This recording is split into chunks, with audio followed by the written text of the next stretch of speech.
My name, Frans Baartmans.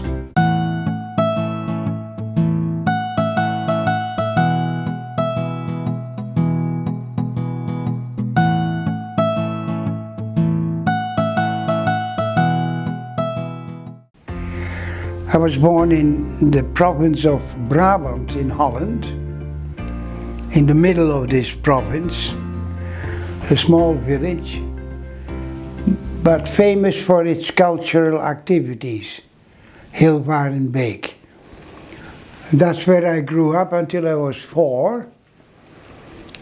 My father was an ordinary teacher in the one and only Catholic school in the village. But he wanted to make a promotion, and he had to also to earn more money for our education, my 2 brothers and myself. I had already gone to the seminary in 1948, the seminary of Mill Hill in Tilburg. He became the headmaster of a big school in one of the bigger cities in the province of Brabant, Tilburg. That's also where our Mill Hill Seminary was. Then, in 10 years later, 14 years later, people came to him and they said, "You're growing a bit older now, we would like you to come to the city of Eindhoven." That's where he did his teacher's training college studies, Eindhoven, and become a teacher there of pedagogics and psychology. So he did, and he moved with my mom to that city, Eindhoven. I was meanwhile in Borneo and till 1964. They moved there in 1964. And I came home in 1966 after the first 6 years in Borneo. And then I saw for the first time where I lived, or where my parents lived.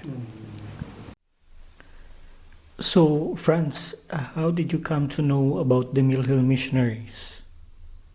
Well, my brother, who's a year younger than I am, Jacques, he already joined the Mill Hill Missionaries in Tilburg.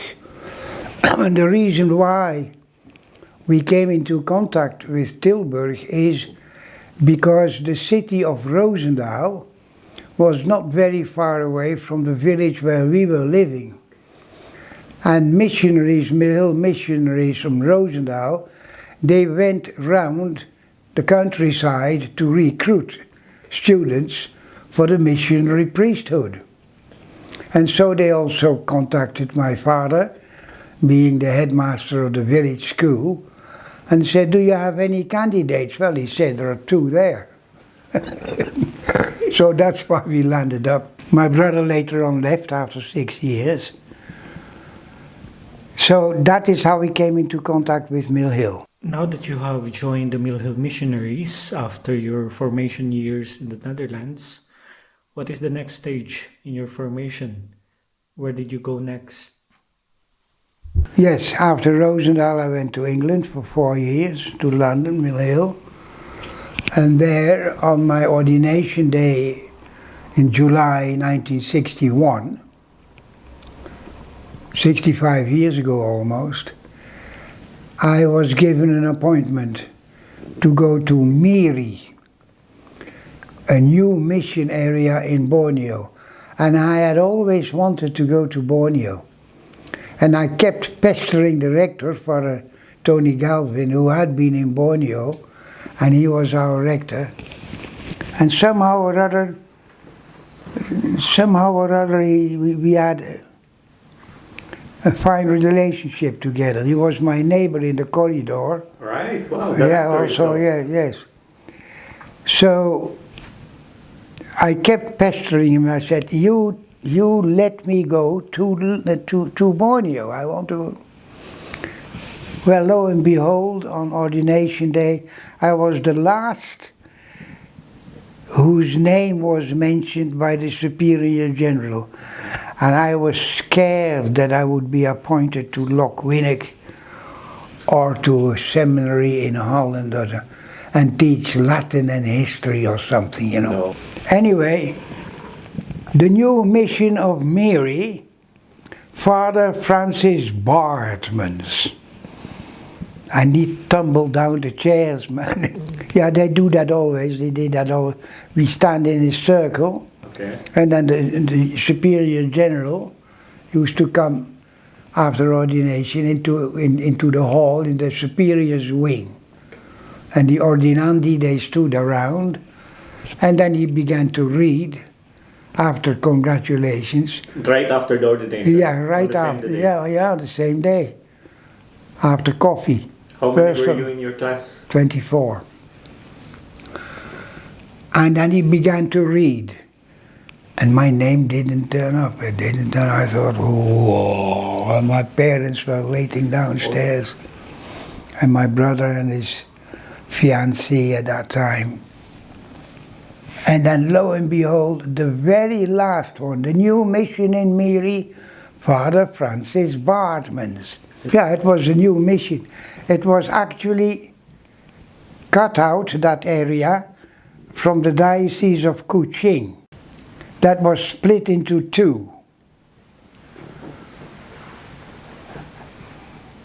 So the new mission was that, and then Bishop, or our rector, Tony Galvin, became the bishop of that new mission.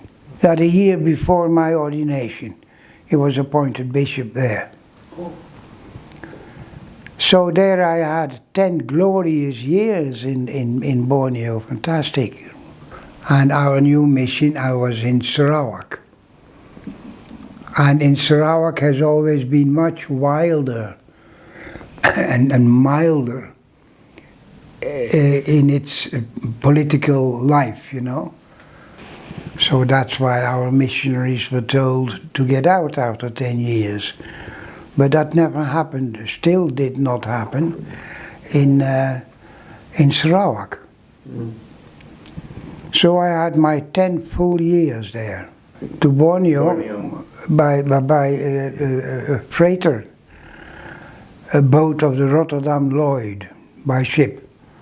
About 5 weeks I was at sea. 5 weeks on end. We stopped everywhere, glorious. What a luxury in 1961. 15 passengers and the rest was all cargo. But we had a wonderful crew, and we were 15 people, 3 Mill Hill Missionaries. The other 2 were appointed to the north of Borneo, and I was appointed to Sarawak, say the middle of Borneo. And my classmate Jan van Velzen, he went to northern Borneo, to Sabah. And in Borneo, in Sarawak, the bishop told me first to get on and learn the Malay language, Bahasa Indonesia. He gave me about 2 months for that. He said, and then you sit an exam and you pass. Is that understood? It's not a difficult language. It's not a tonal language either. You read it as you read it as you speak it, or you speak it as you read it. So that's easy. So after 2 months, I was quite fluent actually. I love studying languages, so that's also a pre, you know. advantage. Yeah. So then the bishop said, I'm going to send you as far away from me as possible. Tony Galvin. Tony was an anthropologist. He had studied anthropology after his ordination, I think in Cambridge. And anthropology has always been sort of my first love in studies, anthropology.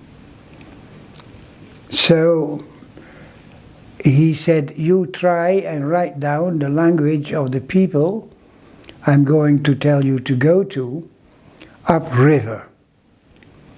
one travelled only by river at the time. There were no roads except on the coast. The Chinese had built roads on the coast.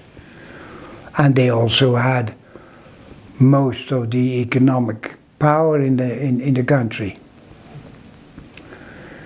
So I went up by boat, first by a sort of old Mississippi boat, the first 200 kilometers. Stopped off, there was a Mill Hill priest there, Father Frans Baartmans. There I stayed. That was my first experience of the rainforest of Borneo. Unbelievable. Orchids growing in the wild, rhinoceros, hornbill, canaries, it all in around. It was sort of paradisial. Okay. Adam and Eve could have walked there, you know. The river, say compared to the Congo, it was only a little stream. But very deep as well. Really. Yeah, pretty deep, about 20, 30 meters in the middle, you know. But, I mean, nothing wild. There were no crocodiles. I've seen only one. And he was so lazy that he didn't even look at who passed by. And there were all these long houses, the longhouse culture. So after I stayed with Frans Baartmans a few days, I think a whole week actually, then I went into a dugout, a prau, like you have them between islands in the Philippines also, you know, cut out of a tree, you know. They were pretty wide also, you know, and they could be as long as 60 meters, cut out from trees, you know. And then I went up, and that was another 300, 400 kilometers. And there I was. The holy oil of my priesthood was still dripping down my forest. And there I sat in the middle of this paradisial rainforest of Borneo. The thing was,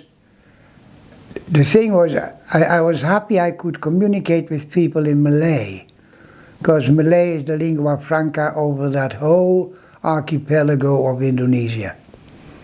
You can get by with Indonesian, Bahasa Indonesia, over that whole area, including Borneo and Sabah and Kuching, everywhere. So I could already talk, at least with the men. Many women didn't know the language, hadn't been to school, mind you, the men also. But they learned it because of trade. But what I was looking forward to was writing down their language.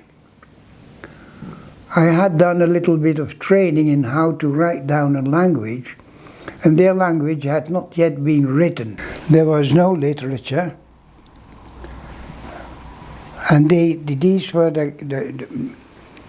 these tribal groups. They were called the Kenya and Kayan Dayak people.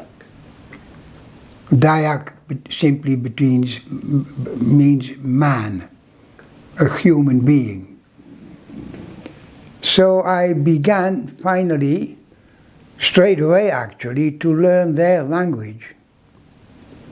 And that meant having a teacher with me, a lady or a gentleman or a child, and saying, "What is this?" And he would say, "Rumah." Oh, now how Rumah. And so I wrote down R-U-M-A-H with a dot underneath, and aspirated H is house. And so each and every word. And what I did was I used a simple Malay language book, and I thought if I get all these words in their language, then I have a good knowledge of about 1,000 words at least. So that's how I started. Meanwhile, I was also asked to lead a big primary school, one and only big primary school, 6 classes, over 100 kids, of these two Dayak populations. Now that was also glorious, it was extremely hard work. But I did that for a number of years, yes. Meanwhile, at the weekends, I went to the villages, the longhouses, on the riverside. So the river was our only way of communication and travel. There were no roads. There was no electricity, there were no cars, no bicycles, no motorbikes, no telephone, no, nothing. So I went into these longhouses to find out their social structure, how they lived. Part of this population was patriarchal, and some elements of it were matriarchal. Like, for instance, justice. Justice was meted out and administered by the women, not by the men. So that by itself is anthropologically was a very interesting element to study. So I advanced well in learning their language. And I was probably only the third European white man who spoke that language. The other two were two Mill Hill missionaries, Father Theo Omen and Father Frans de Vries. They had been there before, sort of experimenting on shall we not have a mission. Finally, Father Omen built a little house. He also built a little church, and he built a school.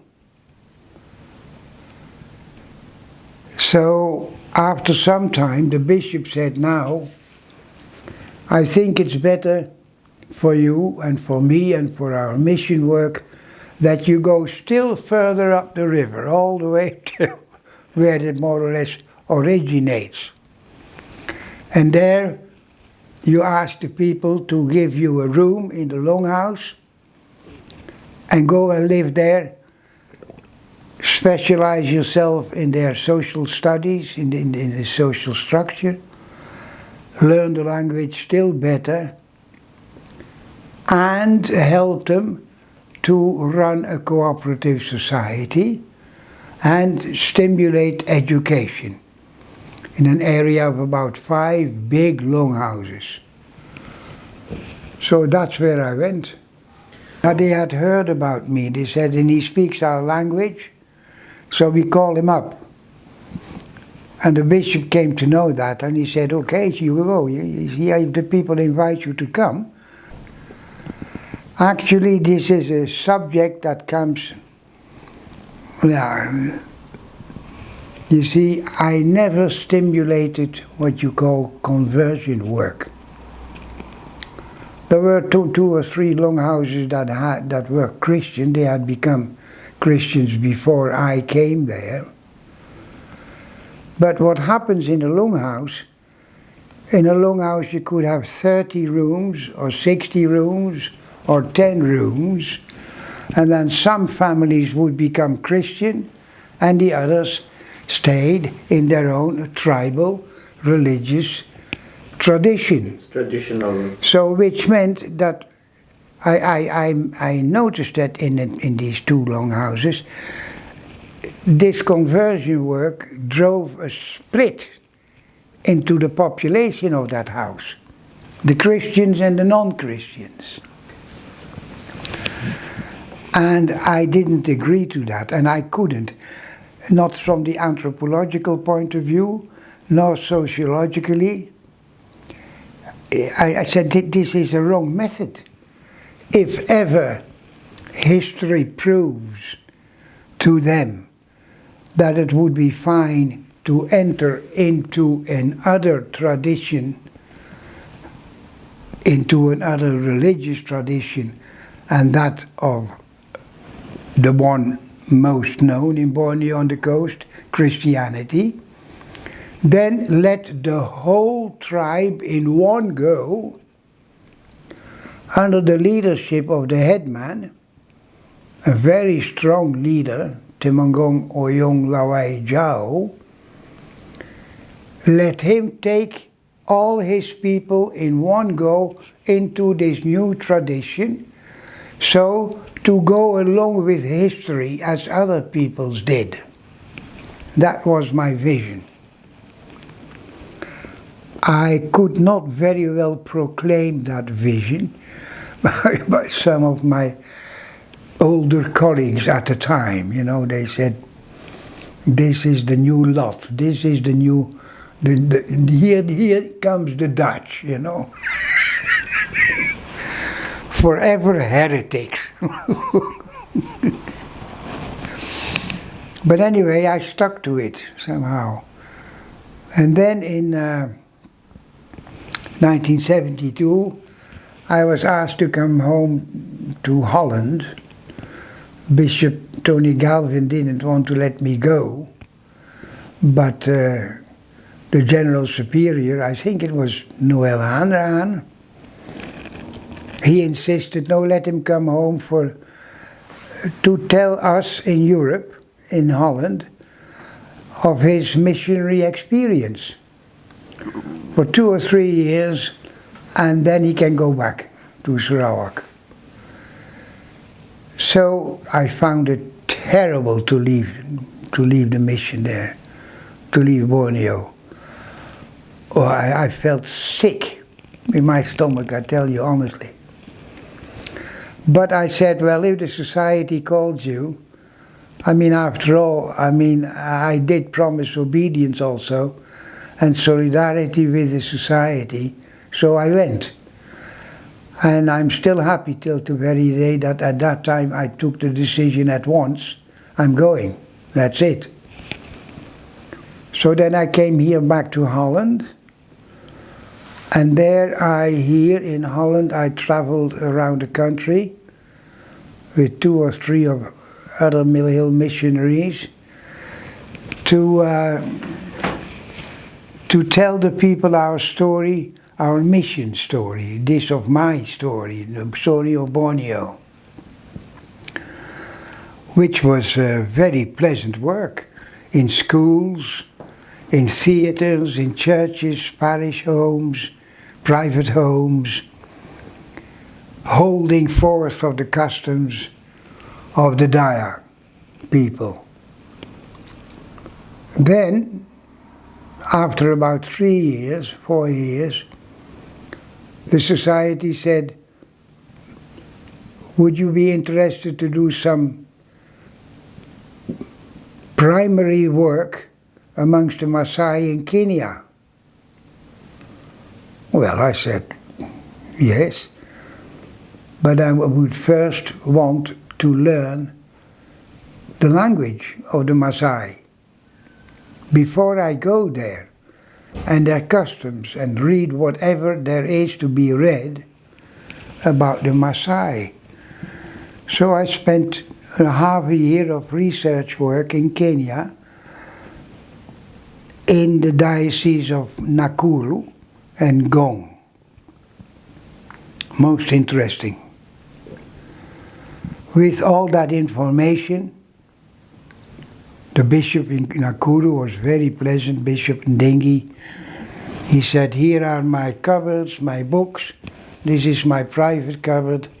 You are free to copy anything you want and take it to do your research. Wonderful man.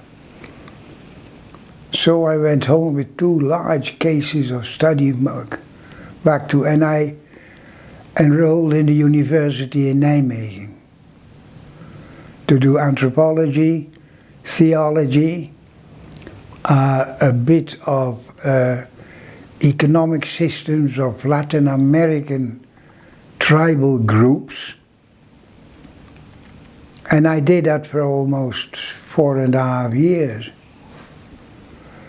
Then in Kenya there were older missionaries. They said, it lasts far too long, this man. He keeps studying and studying. Why doesn't he come?